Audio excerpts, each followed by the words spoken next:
I've been asked to make a short presentation on budgeting for college. So first thing you need to start talking about is your needs. What are your needs? Of course, you got to be able to get to and from campus. If you live off campus, you got to be able to get to classes. You may have a parking garage, so you got to take care of gas. And of course, if you're driving a vehicle, you need to maintain it, and that's your oil changes and possible tune-ups. Okay, food and housing, usually that's room and board. They usually comes together with the college payments. But if you decide, to go to the cafeteria or eat out, or maybe you have your own kitchen, you're at home, okay, you have to buy food, so you have to budget for that. Okay, if you have any more books or things you might need for classes, you look at your syllabi, and they'll tell you what you need, and then you can budget for that. So one thing about this is your food in a plan that's in room and board, and it's already been paid for, already put into loans.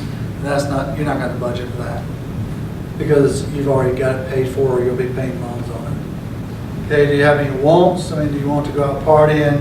And if you're going to join a sorority or a fraternity, they always have parties there. Okay, of course, you might want to go on dates, and then there's other forms of entertainment that you might not have. You might want to go dancing, clubbing, whatever the case may be. So you have to budget for that also. Okay, so how are you going to pay for these needs and wants? There are basically 4 ways to do it. You got a debit card, credit card, prepaid card, your parents are paying for things, and then of course anything that the parents won't pay for, you have to get loans for. They won't let you go to college without paying for it ahead of time. So all this has to be taken care of. Okay, here are the things you need to do. Make sure you set your limits and stick to it. That's the most important thing about it. Okay, don't let other people talk you into doing things you don't want to do. Okay, but how are you going to track your expenditures? If you don't know what you're spending money on, okay, you got to be able to track it. So I say use Excel on your phone if you've got that opportunity. How to keep receipts if you pay by cash. If you're using your debit card, you always got the bank statements that are coming in. If you have using a credit card, then you get a credit card statement that's coming in. So those things which you can have. But please make sure you verify your expenditures, because there are people out there who will do some bad things. So I always verify my expenditures every month. If I don't know something, my wife uses credit cards, so make sure I talk to her, and we always get it straightened out before we go any further. Okay, real important, your expenses should never exceed your income. Otherwise, you head down the wrong path. Then once you get out of college, you got all these college loans. Good news is you got 10 years to pay it back. Okay, a payment plan will be set up for you. You just got to keep making regular monthly payments. Okay, this is good for your credit score and any future loans, so make sure you pay it on time. Otherwise, they'll hit you with the credit score and it goes down, and it just makes your interest rates on future loans go up. On a document, I usually set up what I need through Excel. I've created what I call a CPR, but if you use your phone, that is your CPR. You have to have monthly expenditures. So you create your categories, okay, starting with home, vehicles, recreation, and other things that may come along with those. Set up your categories, so then as you're making payments or as you're paying for things, you know where to put it on your document, because then it's easy to keep track of. If you got a bank statement, you just sit down and you just put the numbers, what was it for, and you put it into what I call the monthly budget record, which is your MVR. And if you have a credit card, you do the same thing. You pull out the credit card statement and go through it one at a time. And what was the expense for? Categorize it and put it into your MVR. Okay, and then once you complete the whole month, then you can auto sum, that's what Excel does. It auto sums the expenditures, and then you can put it into an annual budget record for January, then February, March, and make sure you keep track of what you're doing. That'd be the way I'd handle it. That's another good question. It just depends on, one thing I didn't discuss at the end of the year, you should sit down and look at how well you did setting your limits and sticking to it. Did you exceed anything? Okay, if you exceeded something, like let's say you said, I'm going to spend $1,000 on food for the year, and it comes out it's only $850. Well, you have an extra $150. Now, why did you not spend enough according to your budget? If the reason is I didn't go out as much, I didn't party as much, then that's fine. Okay, but if you go over the limit, then what are you going to do to cut back to it? Because you have to get it back down. Because remember, whatever goes over in one, you have to take it out of something, another budget. But your budget needs to be as specific as enough as you can go back and analyze it. Where did my spending go wrong? See, if I made a credit card category and I just use my credit card for everything, then how would I figure out where I overspent? Or where I figure out why I didn't spend enough? Or did I budget too much? So the categories need to be small enough that you can go through and look and say, oh, I see where I overspent. Like for heating bill, gas bill, phone bill, would you group all those together, or would you want to break them down a little bit more? Okay, if you went over, would you be able to know? You could easily go back and look at your gas bill, electric bill, and see where you overspent or underspent. I mean, you have to be able to find out why you're overspending or underspending, and then you make adjustments from there. All right, so this is only for the cash expenditures, that you would be making. Unfortunately, some of this is blurry down here.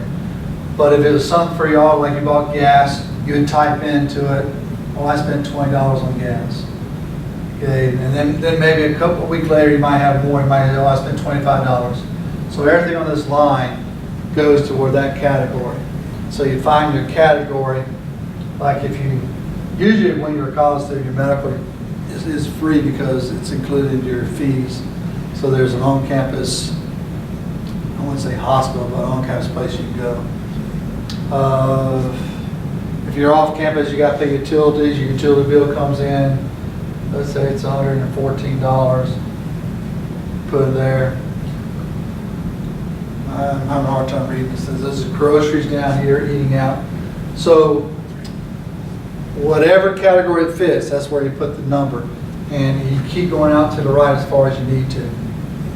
So if I spent gas, $10, $5, $20, and even if I spend more, $17, you keep on going out. But you're going to auto sum all these rows. Auto sum. ADR, this is where you put all the money you think you're going to spend. These are your limits. You just make sure they add up to be less than what, equal to or less than what you're bringing in income. So this is what you refer to. So when I figure out what I spent all for January, I can easily go back and compare to what I said I was going to spend. Just understand, sometimes we make expenditures that, like for medical, it might be far in between when you spend on medical. Okay, but you're looking at it for the whole year instead of just for 1 month per se, for medical.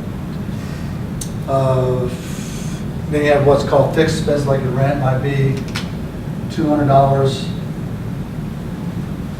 a month. Of course, in this would be $200 all the way through because it shouldn't change.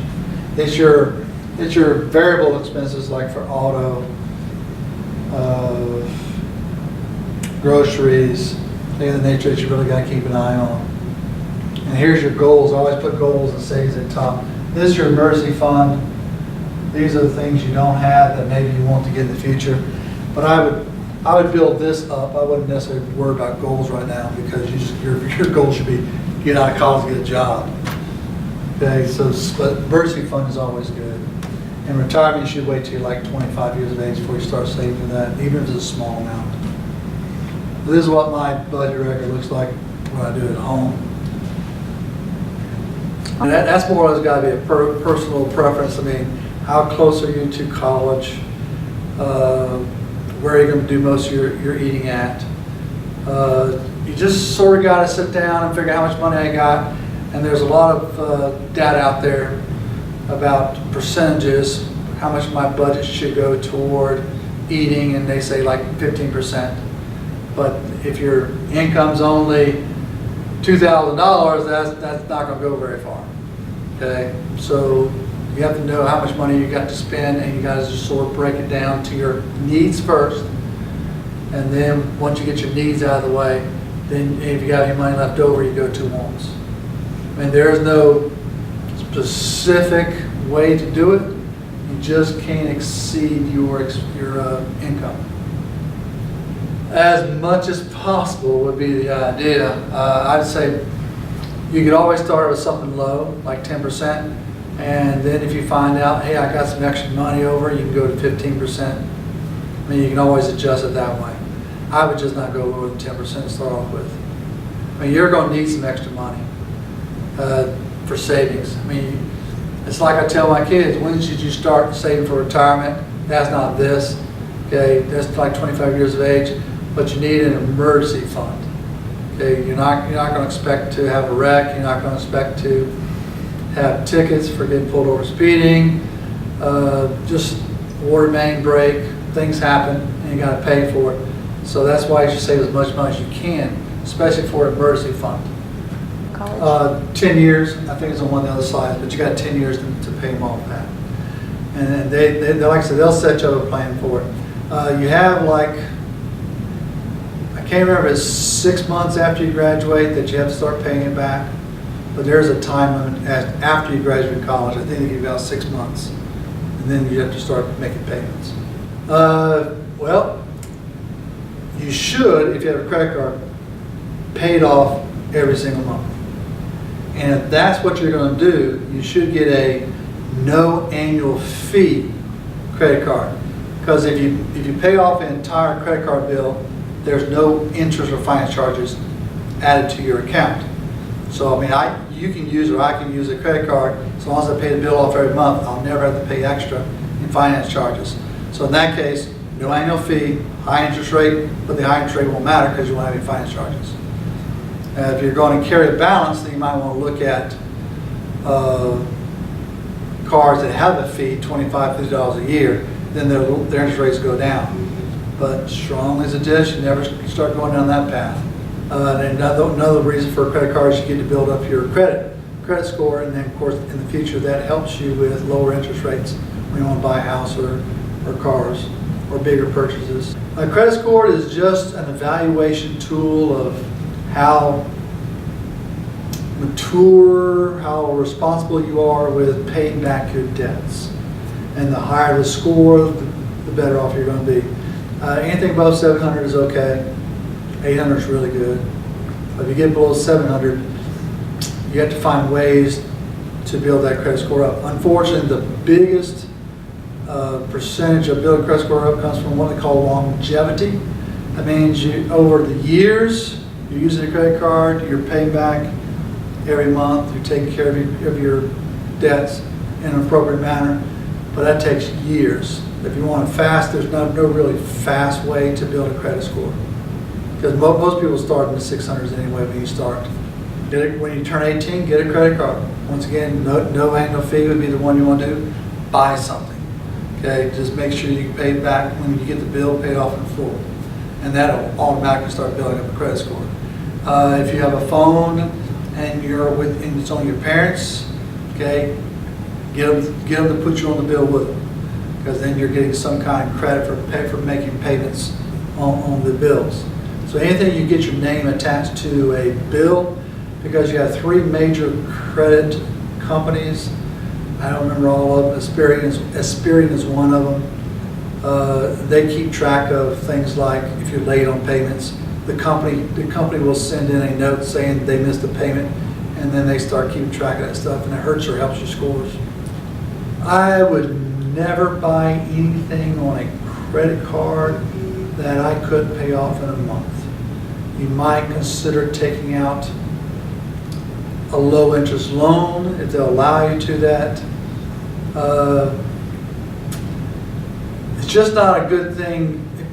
My budgeting plan, I didn't put it on here, but when I talk to my students, you should have goals. And a goal is basically something you can't afford right now that you want to have. Then you got to figure out, well, how much money can I put into this pot, and how long before I can build up enough money to buy it straight out without using a credit card. That's usually the best way to do it. I mean, if you want a new gaming system, it's going to be $500. I would put it on a credit card. Okay, although you can do that, but the credit card interest rates are like 16, 20% in interest, and that's really, really high. Look at what your savings account's earning right now. It's less than 1%. And you're going to pay 16, 18% on a credit card? I wouldn't do that. You can do without it. Save up for it. I would just say the biggest thing is to don't do impulse buying, and you make a budget, stick to it. If you have any questions, you can email me, walter.armstrong@usd469.net. Okay, or you can come by and see me if you're here at school. I'll be glad to talk to you. Thank you very much. Good luck.